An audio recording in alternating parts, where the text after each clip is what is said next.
nerderotic.com. Welcome back to the Nerdrotic channel. My name is Gary Beekler, and I come to you from nerdrotic.com. And in the last 48 hours, at least 5 Doctor Who articles have dropped worthy of videos, and I will try to get to them all. Most of the videos will probably be out during the weekend, but I had to get to this one right now. We have to go back to the Rotten Tomatoes score for the episode of Doctor Who Resolution. And we have the unsurprising critic score of 100%. Yes, at the time of recording, there are only 16 critics who voted, but rarely do we see critics so unanimously loving something that is so obviously bad. And then we have the audience score of, when I started this video, 18%, it went up to 19%, and it's only based on 292 votes, and I know that's very low, but that doesn't really matter. And I've heard all the arguments against Rotten Tomatoes, and some of them are valid. Yes, there's the bot issue. That's just splitting hairs. What we're talking about here is perception. Reality sometimes is perception. And the perception of the show is the fans don't like it. And is anybody really going to seriously argue that at this point? The ratings are in. We've got those too. We also have a media outlet that might be noticing the great divide between the fans and the critics and reporting on it. Really? Actually, it happened. I'll get to that in a minute. But first, we have to go over some of these reviews from the critics first, then a couple from the fans. Considering the episode aired yesterday, I'm surprised there isn't more reviews, maybe lack of interest, but it is solid tomatoes all the way down. And we're going to start with the Mary Sue because Doctor Who Season 11 was made for the Mary Sue. What is the Mary Sue? Well, it is a politicized, agenda-driven website disguised as a nerd information site. When she is a much happier and honestly sillier doctor, she still has that fire that can bring civilizations to their knees. I don't think we were watching the same episode. Let's go to our main article, though. I usually like to go to the last paragraph of every review because that's where they just sum up the episode, and, well, this says everything. Also, I think it's kind of fun to see how long I could read this website before my eyes start bleeding. Overall, the episode served to mend the bond between Ryan and Aaron, and by extension, Graham. The three were at odds over Aaron's lack of involvement in Ryan's life and the neglect of Grace's funeral. So to see them start to form some kind of a relationship, resulting in Ryan saving his father from the Dalek at the end of the episode, it is a nice turning point for the three men. Did I just describe an episode of EastEnders or a episode of Doctor Who? And of course she says, which sucks is now that we have to wait an entire year to wait for more Doctor Who content. Honestly, I'm not sure I can wait that long. I can. Now we're going to Robert Lloyd from the Los Angeles Times. Whittaker's doctor rises from her habitual state of goofy wonder to world protector battle mode. That attitude of nervous confidence the Daleks always bring out in her, well, they've only met her once, and it was one Dalek. But I'm really curious about this nervous confidence. That is definite access media gobbledygook word salad. Hey, I can do that too. The Doctor's compassionately aloof sensibilities are really aggressively sensitive, or some of the metaphysical imagery was really quite effective. It seems to counterpoint the surrealism of the underlying metaphor. Whatever threats the future may bring, the Doctor and her friends will be there to fight back. And if the future adventures are as much fun as Resolution, I can't wait. Entertainment Weekly, A-. So we go down to the last couple paragraphs where they sum up the review. The Doctor even gets to deliver a classic chill-inducing Doctor speech. I think you should replace chill with cringe. Warning the Dalek, no matter how many times you try, no matter how long you wait, I will always be in your way. Backed up by the best of humanity. I beg to differ, Entertainment Weekly. That speech at the end showed why Jodie Whittaker is not right for the role. She's too cute and plucky for the role. She's not intimidating or charismatic at all. You need to be confident to be intimidating. From Slash Film, with the action-packed, emotionally driven finale, Resolution successfully kicks off the new year while leaving us wanting more of this Doctor Who. Confident, fun, and finally on solid footing after a shaky 11th season. Thank you for the honesty. Now, these are just a summary of a review, and two have had to mention the word confident. If you have to bring that up, there must be some validity to our arguments that Jodie's Doctor is insecure, something the Doctor should never be, especially the first female Doctor. Why would you go that route?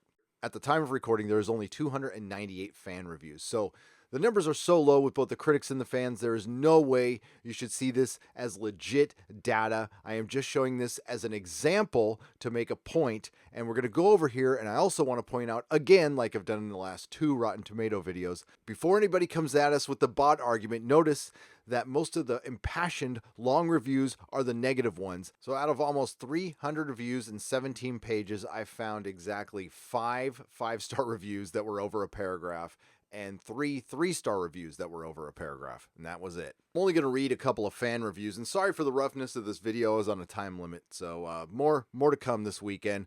Brian B. Wow, 17 critics scoring at 100%. I'd like to see the episode edit they watch because the cut that was broadcast to the rest of us was total crap. I was really looking forward to see where this new season could go, but it seemed to fail at almost every turn. It amazes me that with a machine that can go anywhere in time and space, the best stories they can write are at a grade school level. And I have to read some of Matthew S.'s. He kind of agrees. The whole dad thing in the episode really pissed me off.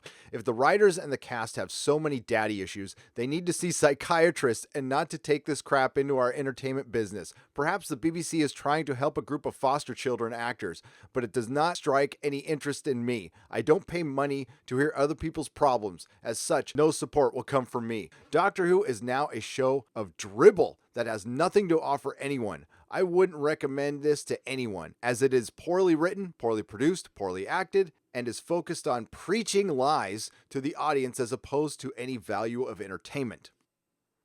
Adam G sums it up nicely with his half-star. Put simply, this was a terrible plot hole-filled mess of an end to the worst season of Doctor Who I've ever seen. It started promising and then immediately went downhill when the Doctor and her gang arrived on the scene with 2 one-off characters who I liked much more than any of the stable cast. We are then treated to a super soldier, Dalek, who was defeated by a toaster and and the typical over-the-top political messaging that we have come to expect from Chibnall. I'm going to call him that from now on, Chibnall. Not to mention another bad dad. Surprise! Oh, I'm not the only one complaining about this, or they're watching my videos. Either way, good. Enough of the bad dad crap. Whittaker's portrayal of the Doctor was once again matey and stupid. What's matey? I don't know what matey is. With not an ounce of gravitas, age, wisdom, fear, loss, intimidation, I could go on ad infinitum.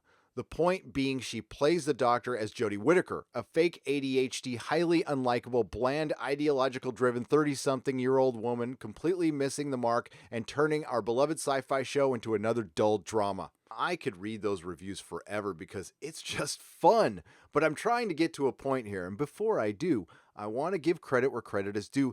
The Express has noticed the great divide between critics and the fans and has actually written some on it. Now, I am not the first nor the last person to make the connection that the Doctor Who Backlash looks a lot like the Star Wars Backlash, which looks a lot like the Ghostbusters Backlash, which looks a lot like the Star Trek Backlash, which looks a lot like the SJW Marvel Backlash, which looks a lot like the Gamergate Backlash, which looks a lot like the Sad Puppy science fiction book Backlash.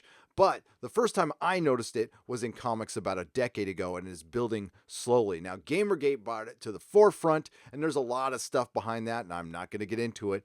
But it is carried over into our entertainment. When you hit 2 major franchises like Doctor Who and Star Wars, people get upset. Star Wars Last Jedi and Doctor Who Backlashes are the same. Is this why fans are unhappy? Doctor Who 11 ends tonight with the New Year's special resolution on BBC One.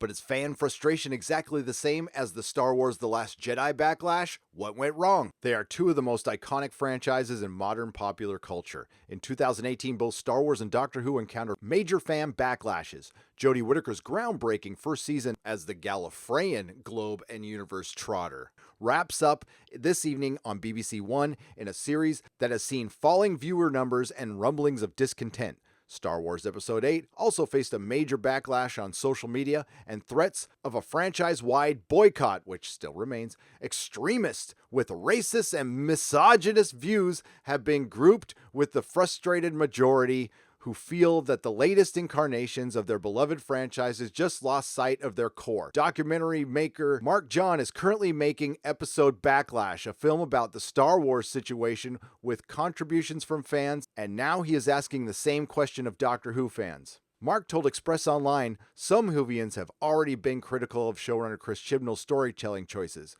calling out a perceived obsession with political correctness. A perceived perception, huh? What does this say? Chris Chibnall calls Doctor Who's political stories fundamental. Well, that's my next video. Are there any Whovians who feel that a similar perceived political hijacking has occurred within their own beloved sci-fi mythology too? Yes. It's open knowledge that the ratings for Doctor Who have dropped dramatically over the course of Series 11, from around 10 million viewers at the start of the series to a little over 6 million at the close a few weeks ago. The gulf of opinion on Rotten Tomatoes between mainstream critics, 94%, and ordinary fans, 26%, is staggering. Wonder who's been talking about that. Doctor Who returns on New Year's Day for a special episode, which we've already reviewed. Please go see links in the description. And what Doctor Who Resolution was Doctor Who Solo. I also went over this article on a live stream. I will link it in the description. You can hear what the feedback was from some of the fans in our chat. That's always good. Please check out our live streams. Ratings low for time-shifted Doctor Who Festival Special. Yeah, this is a surprise to no one. Showing on New Year's Day instead of Christmas Day, Jodie Whittaker's first festive special landed 5.15 million overnight viewers in the UK, the lowest level for an annual Doctor Who event since, well, 2005, which is when it started. The move of Doctor Who's festive season special from Christmas Day to New Year's Day hasn't quite proved to be a ratings smash. Really?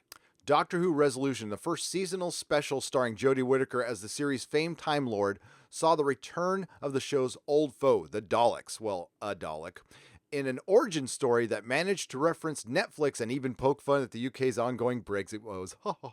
The Doctor tries to call on the cross-border Unified Intelligent Task Force, but finds that Britain isn't a member, having fallen out with its international partners. But its overnight viewings in the UK were anything but stellar, with 5.15 million tuning in on the BBC, a 22.4% share, according to reports, 500,000 less than Idris Elba's return as Luther, which I still need to see, the same evening. The figure, which is before the BS consolidated views have been included, marks the lowest for any Doctor Who festive special since the series returned in its modern form in 2005. And is also Whittaker's second worst episode this season. By contrast, David Tennant's first special landed 9.4 million overnight views, Matt Smith's 10.3 million, and Peter Capaldi's 6.3 million. However, these were all broadcast on Christmas Day. Voyage of the Damned 2007, my favorite Christmas special, starring Tennant and Kylie Minogue. Oh, Kylie. Astrid, hashtag never forget. Earned 12.2 million overnights, the most of any Christmas standalone. Whittaker, the first female Doctor, is due to return for at least one more season of the formerly iconic show, which is set to be filmed this year and will land in 2020. Ladies and gentlemen of the fandom, I give you the latest example of access journalism, the Doctor Who New Year's Special Resolution, which has a 100% critic score and was the second lowest rated episode of the season and was the lowest rated holiday special by far, with a 19% audience score, and it is very consistent with all of the other divides we have seen with Star Wars, Star Trek, Ghostbusters, Doctor Who Season 11, and on the other end, the Orville. Yes, Rotten Tomatoes is flawed. Yes, there are bots. It does not change the fact that you have been exposed, media, for being complete sellouts and shills. Access journalism. Now, whether it's selling us out for a gift basket or a DVD screener or an interview or just the fact that you don't want to look bad and criticize the first female Doctor, you sold us out nonetheless, and it's time to come correct. I want to end this video with something my old friend Doug sent me. It was an old Roger Ebert journal, and it's Rules for Critics. It's called Roger's Little Rule Book, and within it there's a Gene Siskel quote that says, "As a critic, everything you say depends on your credibility. When you sell that, somebody else owns it." Nerderotic.com. Please subscribe.